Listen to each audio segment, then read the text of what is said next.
India में middle class का सबसे बड़ा प्रॉब्लम लोन नहीं है, ईएमआई नहीं है, यहाँ तक कि कम सैलरी होना भी नहीं है। सबसे बड़ी और सबसे डेंजरस प्रॉब्लम है रिटायरमेंट का साइलेंस।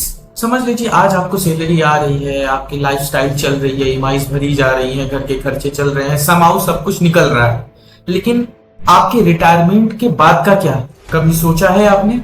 आज इस मिडिल क्लास को ये नहीं पता चल रहा है कि आने वाले 10 साल 15 साल के बाद एक बहुत बड़ा फाइनेंशियल क्राइसिस आने वाला है उनके लिए जो प्राइवेट जॉब्स कर रहे हैं, जो अपने फ्यूचर को नहीं समझ रहे हैं, बस आने वाले 30 दिन का ही सोच के चलते हैं कि हमारा महीना तो समाउ निकल रहा है, हमारा प्रेजेंट को हम जी रहे हैं, हम फ्यूचर के बारे में हमें सोचने की जरूरत नहीं है। अक्सर आप लोग ऐसे डायलॉग्स भी सुनते होंगे कि प्रेजेंट में जियो, बट हर एक बात हर कॉन्टेक्स्ट में सही नहीं होती है।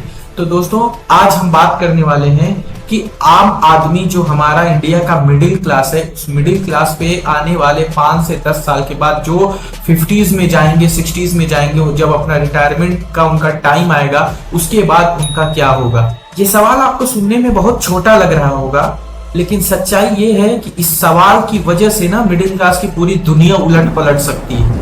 क्योंकि सच ये है कि हम आने वाले 30 दिनों का बजट मैनेज करना जानते हैं, बट हमारे आने वाले 30 साल के फ्यूचर का हमें कुछ भी पता नहीं होता, उसके बारे में हम सोचते तक नहीं है। तो हमारे जो चाचा थे, दादाजी थे, उन लोगों के टाइम पे ना, अभी जो हमारे से पहले वाली जो जनरेशन थी, उन लोगों के टाइम पे रिटायरमेंट का सब कुछ बहुत सिंपल था। ज्यादातर लोग कुछ ना कुछ छोटी मोटी ही सही बट गवर्नमेंट जॉब में हुआ करते थे। अगर कुछ ऐसी कंपनीज उस टाइम पे थी प्राइवेट लिमिटेड, जो उस होने के बाद भी कुछ फंड्स दे दिया करती थी, रिटायरमेंट के बाद कुछ फंड्स भी देती थी पहले कंपनी, अभी नहीं देती है, इसलिए आप लोगों को पता नहीं होगा। नहीं तो हमारे जो चाचा जी थे, हमारे दादाजी थे, इवन हमारे जो पिताजी हैं, उन लोगों ने भी कुछ ऐसी कंपनीज में काम किए हुए कि जब उन्होंने रिटायरमेंट लिया तो उनको एक अच्छा खासा फंड भी मिला था। तो पहले के रिटायरमेंट का मॉडल बहुत सिंपल था। नौकरी के बाद थोड़ी बहुत पेंशन मिल जाती थी, फिर बच्चे सपोर्ट कर देते थे क्योंकि जॉइंट फैमिली हुआ करती थी, और इन्फ्लेशन भी इतना नहीं था तो एक्सपेंसेस भी मैनेजेबल था। पर आज का क्या हाल है? प्राइवेट जॉब्स हैं, सैलरी भी देखने के लिए अच्छी खासी मिल रही है, पर पेंशन नहीं है, मेडिकल बिल्स ज्यादा हो गए, ईएमआई ज्यादा हो गई है, रूम रेंट ज्यादा हो गए है, इलेक्ट्रिसिटी बिल्स बहुत आ रहा है, तमाम तरह के सब्सक्रिप्शंस ले रखे हैं लोगों ने, लाइफस्टाइल इतनी एक्सपेंसिव हो गई है, महंगाई इतनी बढ़ गई है। इसका सीधा सीधा मतलब ये है कि जो एक सेफ्टी नेट पहले के टाइम में, जो हमसे पहले वाली जनरेशन्स थी, उनको 3 जगह से मिलता था, आज उसका ये हाल है कि 3 जगह तो छोड़ो, सपना में भी वो चीज अब मिलना बहुत मुश्किल हो गया है। दोस्तों समझते हैं कि गलती होती कहाँ है। सबसे पहले क्या होता है ना, फॉल्स कॉन्फिडेंस। देखो मिडिल क्लास के पास एक बहुत ही डेंजरस इल्यूजन है कि आप कमा रहे हो, आपके पास जॉब है, आप कोई अच्छी सी आपके ब्रांडेड कंपनी है, बहुत उसका नाम है, आप उसमें जॉब कर रहे हो, आपको मंथली सैलरी आ रही है, तो आपको लग रहा है हाँ आप तो सब ठीक है। लेकिन हर मंथ सैलरी आने में और फ्यूचर सिक्योर करने में बहुत बड़ा अंतर होता है। इसके बीच बहुत ही पतली थिन लाइन होती है जिसको हर एक इंसान, हर एक मिडिल क्लास इग्नोर कर देता है। दोस्तों सैलरी है, आज का कैश फ्लो है, बट जो रिटायरमेंट का प्लान है वो आपके फ्यूचर सर्वाइवल का टेस्ट होता है। और यहीं पे 90% लोग गलती कर देते हैं। 90% मतलब ज्यादा से ज्यादा लोग यहाँ पे गलती कर देते हैं। क्या गलती करते हैं? गलती ये होती है कि लोग रिटायरमेंट प्लानिंग के बारे में सोचते ही नहीं। उनको लगता है ये सब बेतुकी बातें हैं, बेकार की बातें हैं, और उसका वो लोग प्लान नहीं करते।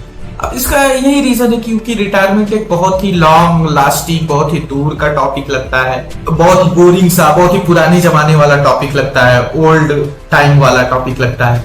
और दूसरी तरफ क्या है, ईएमआईज है, स्कूल फीस है, पेरेंट की रिस्पॉन्सिबिलिटी है, रेंट है, तरह तरह के सब्सक्रिप्शंस हैं, फेस्टिवल्स है, फोन अपग्रेड करना है, वेडिंग आ गई है किसी की, वहां जाना है, टूर पे जाना है, यहाँ घूमने जाना है। और इन सब चीज के होने के बाद सोशल मीडिया आकर के इन सब पे एक बहुत ही बड़ा गोल्डन प्रॉब्लम का पूरा एक वर्क करा दिया। वो क्या प्रॉब्लम है? सबको रीच दिखना है, चाहे औकात हो ना हो। बुरा लग रहा होगा आपको, बट मैं आपको ये समझाना चाह रहा हूं कि सोशल मीडिया सबको रीच दिखने पर फोकस कर रही है, बट एक्चुअल में रीच दिखने से ज्यादा रीच होना जरूरी होता है।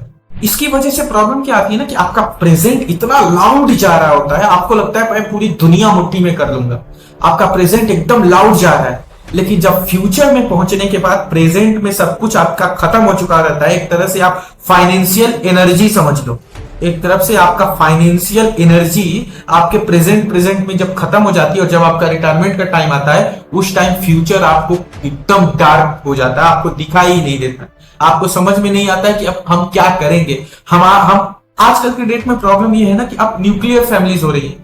तो मैंने जैसे पहले बताया ना कि वो जो 3 जगह से एक बैकिंग मिल जाती थी पुराने जनरेशन को, आज की डेट में वो पूरी तरह खत्म हो चुकी है। तो अब आदमी को समझ नहीं आता कि हम क्या कर सकते हैं, और ये एक बहुत बड़ा फाइनेंशियल क्राइसिस है दोस्तों मैं अब आप लोगों को यहाँ पे एक चीज बताना चाहूंगा। आप गूगल पे जाके NISM सर्च करिएगा। NISM सर्च करेंगे ना तो एक तरह का कैलकुलेटर होता है, NISM सर्च करिएगा। उस कैलकुलेटर में ना आप अपने रिटायरमेंट प्लान को एनालाइज कर सकते हैं। तो आज की डेट में वो NISM कैलकुलेटर है ना, वो कैलकुलेटर भी आज की डेट में जब आप रिटायरमेंट प्लान को एनालाइज कर रहे होते हो ना, तो उसके अंदर इनपुट्स के तौर पर आज की डेट के हिसाब से medical bills, inflation, life expectancy, interest rates, ये सब अजम्पशन के तौर पर उसमें इनपुट आते हैं। इसका मतलब NISM में भी ये प्रूफ होता है कि रिटायरमेंट कोई एक फिक्स्ड नंबर नहीं होता, ये एक असम्पशंस का लाइफ मॉडल है। अब असम्पशंस का लाइफ मॉडल होने की वजह से ही आदमी इसको अज्यूम कर रहा है, और अज्यूम करने के चक्कर में समझ नहीं पा रहा है कि फ्यूचर में क्या होने वाला है, क्योंकि अज्यूम में हमेशा आदमी ना एक तरफ बायस्ड होता है। असम्पशन के टाइम आप नोटिस करेंगे ना, आप अच्छी चीजें अपने लिए असम्पशन करेंगे, बुरी चीजें अज्यूम करना ज्यादा लोग करते नहीं है। पॉजिटिव थिंकिंग के नाम पे एक्चुअल में प्रैक्टिकल सोचना बंद कर देते हो। पॉजिटिव थिंकिंग के नाम पे एकदम अनरियलिस्टिक चीजें सोचने लगते हैं कि आज तो सब सही चल रहा है ना, फ्यूचर को कौन देखा है, कल किसने देखा, इस तरह के बहुत सारे डायलॉग्स मारे जाते हैं। बट ऐसा नहीं है, हमें हर एक चीज को कैलकुलेट करना होगा। बिना सोचे रिस्क लेने से बेहतर है कैलकुलेटेड रिस्क लेना। दोस्तों 2026 के फाइनेंस कवरेज में रिपीटेडली मेडिकल इन्फ्लेशन और हेल्थ केयर बर्डन को रिटायरमेंट का एक बहुत बड़ा रिस्क फैक्टर के रूप में बताया गया है। कुछ सोर्सेस तो ऐसे भी हैं जो मेडिकल इन्फ्लेशन को 11 से लेकर 14% तक इन्फ्लेटेड बता रहे हैं आज की डेट में। और एक बहुत ही वैल्यू रिसर्च्ड पीस के मुताबिक एक रिटायरमेंट आदमी का 62%, आप सोच लो 62% सेविंग्स मेडिकल्स और हेल्थ केयर बर्डन के ऊपर ही खत्म हो जाती है। यानी रिटायरमेंट के बाद भी अगर कुछ मतलब कुछ भी करके आपने पैसे जोड़ भी लिए तो उसका 62% तो सिर्फ मेडिकल में और हेल्थ इश्यूज में ही चले जाते हैं। मतलब सिंपल भाषा में समझो कि 50 से 60 साल की उम्र के बाद आपको क्या लगता है कि आपको बस घर पे आराम से रहना होगा, खाना होगा, सोना होगा, टीवी देखनी होगी, न्यूज़पेपर पढ़ना होगा, अखबार देखना होगा। लेकिन सच्चाई ऐसी नहीं है। 60 के बाद आपको सिर्फ और सिर्फ हॉस्पिटल्स के चक्कर लगाने पड़ सकते हैं। अगर सब कुछ भगवान न करे कि ऐसा हो, सब लोग बहुत स्वस्थ रहे, मगर ज्यादातर आपको medical bills, health care burden, अचानक से कोई भी चीज प्रॉब्लम आ जाना, इस तरह के चक्कर आपको ज्यादा लगाने पड़ सकते हैं, जिसकी वजह से आपके मेडिसिन, टेस्ट, हॉस्पिटलाइजेशन बिल, ये सारों का खर्चा बढ़ जाएगा। इसमें इमरजेंसी ट्रेवल होगा और साथ ही साथ इन्फ्लेशन तो ग्रो कर ही रहा है। तो इस वजह से सिंपल भाषा में यही समझाना चाहता हूं कि रिटायरमेंट में सबसे पहला शॉक इनकम का नहीं है, आपके हेल्थ का है, उसके बाद आपकी इनकम का है। तो सोचो आपको आने वाले टाइम में फाइनेंशियल क्राइसिस का जो मैं प्रॉब्लम बता रहा हूं उसमें आपको डबल प्रॉब्लम होने वाली। पहला आपको हेल्थ की प्रॉब्लम होने वाली है और दूसरा फाइनेंशियल प्रॉब्लम तो होने ही वाली है। आप समझते हैं दोस्तों कि इसमें हमेशा मिडिल क्लास ही क्यों फंस जाता है। जो लोग लोअर मिडिल क्लास है वो नहीं फंसते, इवन जो लोग थोड़े से भी रिच है वो नहीं फंसते। ऑलमोस्ट आम आदमी जो नॉर्मल एक है मिडिल क्लास का जो रेशियो है हमारे देश में, वही क्यों फंसता है। आइए इसको समझते हैं। अब इसका सबसे बड़ा रीजन है सोशल मीडिया, और दूसरा रीजन है कि सेल्फ ऑब्सेस्ड होना। हमको दिखावा करना है, हम पुअर फील नहीं करना है, हमको पुअर फील नहीं करना, हमको रिच फील करना है, चाहे हम हो चाहे ना हो, हमें फील करना है। और इसी वजह से इनकी कोई प्लानिंग नहीं होती, प्लानिंग भी लेट होती है, क्योंकि आज आने दो, देखेंगे, आज मुझे ये करना है, जिंदगी को कौन देखा है, कल क्या होगा किसने देखा है, आज तो मुझे यही करना है करके करते हैं और प्लानिंग नहीं होती है। पुअर बंदा जो गरीब है, लोअर मिडिल क्लास है, वो सर्वाइवल मोड में होता है। जैसे एक टाइम था जब कभी आप लोग जो भी व्यूअर्स देख रहे हो 20,000 रुपए कमाते होंगे, कमेंट करके बताना अगर रिलेटेबल लगे तो। और हाँ, चैनल को सब्सक्राइब कर लीजिए, मैं बहुत टॉपिक्स पे वीडियो बना रहा हूँ, नया चैनल है, आप लोगों के सपोर्ट की जरूरत है, तो चैनल को एक सब्सक्राइब जरूर कर दीजिए। आगे आने वाले बहुत से वीडियो में बहुत इंटरेस्टिंग टॉपिक्स पे लेके आने वाला हूँ, तो चैनल सब्सक्राइब करिए। ये वीडियो पसंद आ रही हो तो लाइक करिए, और चलिए वीडियो में आगे बढ़ते हैं।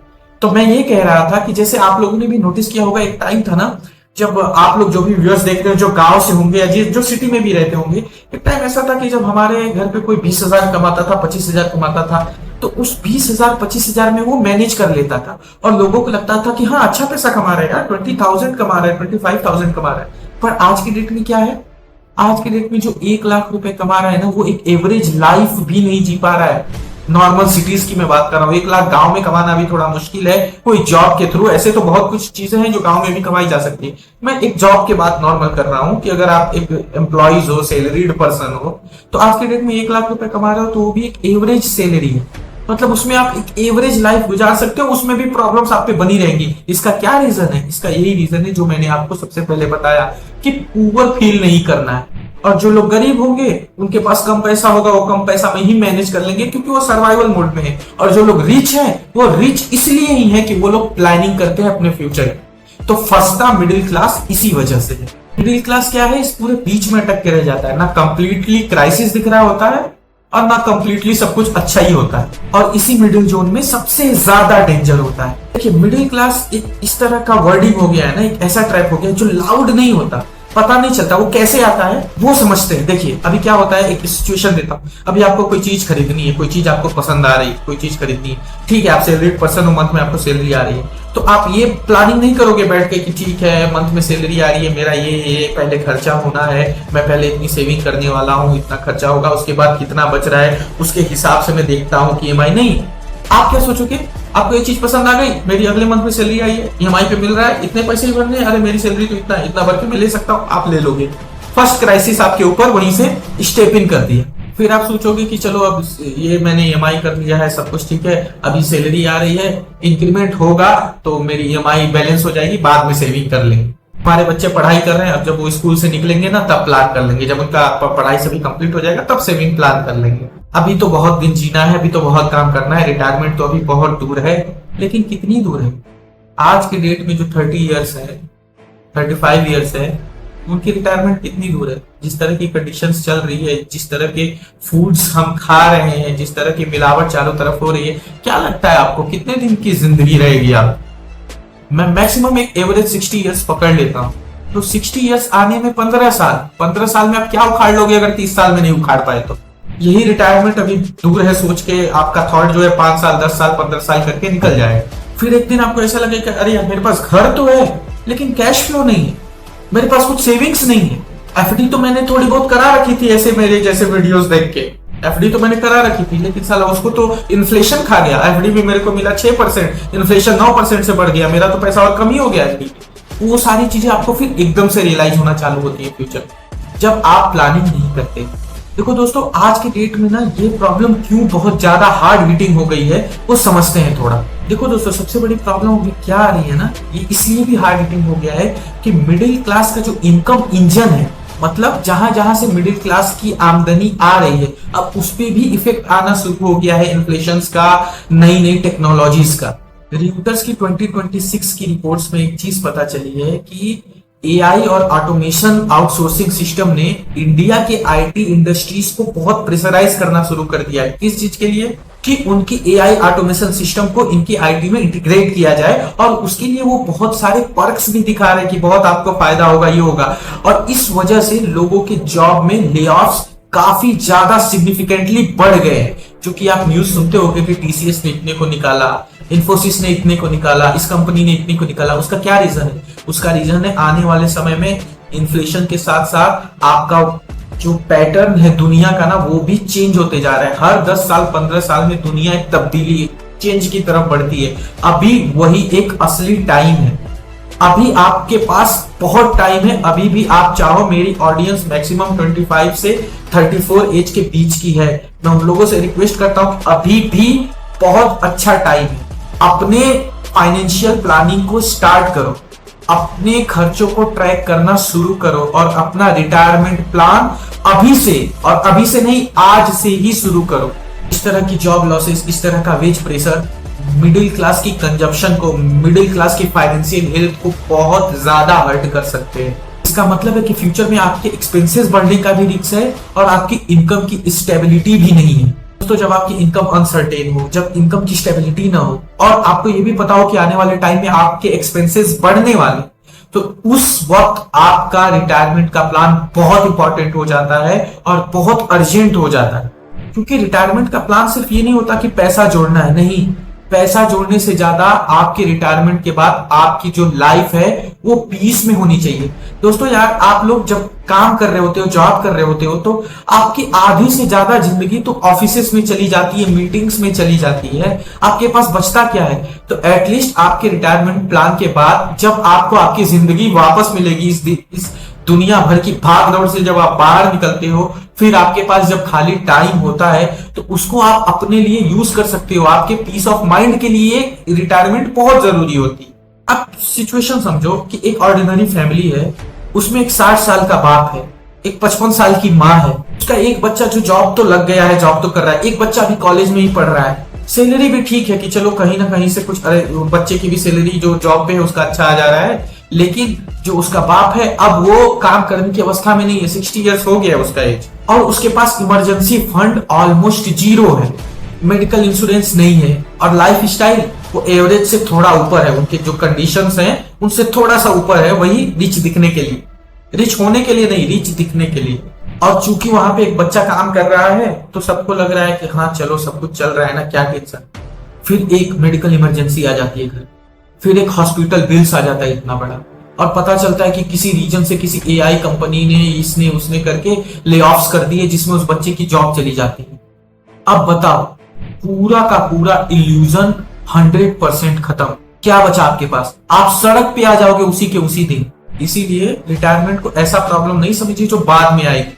रिटायरमेंट ऐसी प्रॉब्लम नहीं है, रिटायरमेंट की प्लानिंग ना करना आपके प्रेजेंट से ही आपको प्रॉब्लम की एक एक स्टेप की तरफ ले जाने लगती है। इसलिए आपको भी आज से ही उसका ट्रीटमेंट करने के लिए, क्योर करने के लिए, उस प्रॉब्लम से बचने के लिए स्टेप्स लेना स्टार्ट कर देना चाहिए। अगर वो प्रॉब्लम की तरफ आपको एक स्टेप ले जा रही है तो आपको 2 स्टेप सॉल्यूशन की तरफ बढ़ाना चाहिए। तो मेरा फाइनल टेक यही है दोस्तों कि इस वीडियो से मैं कोई फियर क्रिएट करना नहीं चाहता हूं, बल्कि मैं एक सिंपल मैसेज देना चाहता हूं।